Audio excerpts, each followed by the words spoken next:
From Washington, this is VOA News.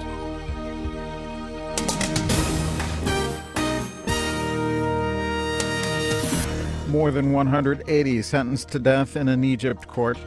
Shiite fighters show a force in Iraq. I'm Vincent Bruce, reporting from Washington. An Egyptian court has confirmed the death sentence for 183 Islamists, including Mohamed Badie, the leader of the Muslim Brotherhood, the party of ousted President Mohamed Morsi. The court had originally sentenced 683 people to death on charges stemming from the murder and attempted murder of police officers in Minya province last year.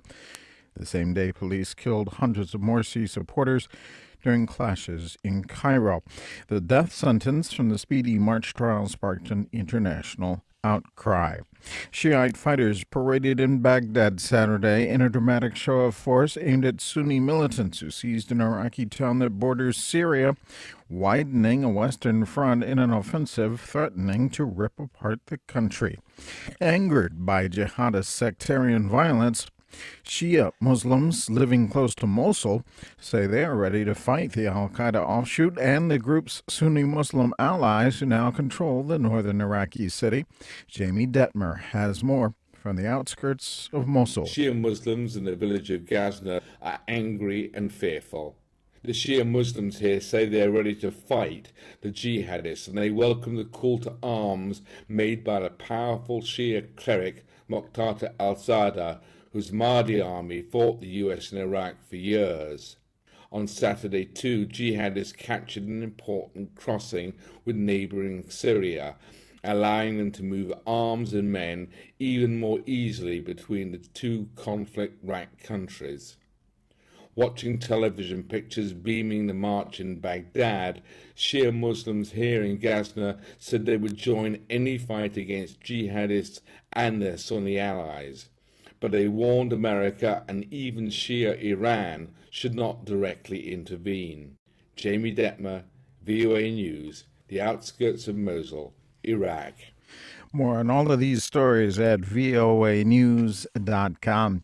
From the World Cup, Germany and Ghana have battled to a 2-2 draw in Group G action, and also Argentina defeated Iran 1-0. That win gives the Argentines a position in the coveted round of 16. Pro-Russian separatists have rejected Ukraine's unilateral ceasefire, continuing the conflict in the country's east that has already killed hundreds. Ukraine's border guard service says rebels attacked one of its posts in the Donetsk region overnight. The rebel attacks came hours after President Petro Poroshenko spoke, announcing the halt in fighting.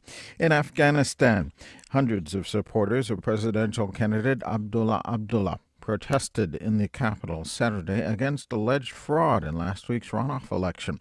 A top UN official, while responding to Afghan calls for the world body to intervene, says it stands ready to assist in resolving the political impasse. Aya School has details from Islamabad. We'll get back to that story soon. Thailand is asking the United States to reconsider its placement of the kingdom in the bottom tier in the annual State Department report on human trafficking.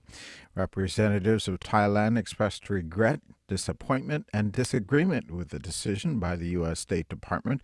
American diplomats characterize the Thai government's approach as being full of promises, but short on results. Somali officials say a bombing in the capital, Mogadishu, has killed a prominent journalist. Police say they believe the bomb was attached to the car of Yusuf Ahmed Abukar, who also used the name Yusuf Kenan. He was on his way to work Saturday when his car exploded. Abukar worked for private Mogadishu FM station Mustaqbal and also contributed to the Kenya-based United Nations humanitarian radio service, Ergo. Pope Francis has called for an end to child suffering at the hands of organized crime during a one-day trip to the Calabria region, the heartland of one of Italy's most powerful mafia organizations, the Drangheta. The Pope met with relatives of a 3-year-old boy shot and killed in January in an apparent mob hit over money.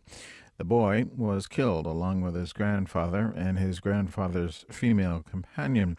Francis also greeted 200 other inmates held at a prison in the town of Castro Villari. Authorities in Brazil say they have beefed up security around stadiums where World Cup matches are being played. New measures being implemented follow incidents in several Brazilian cities in recent days. More details at voanews.com. That's the latest world news from VOA.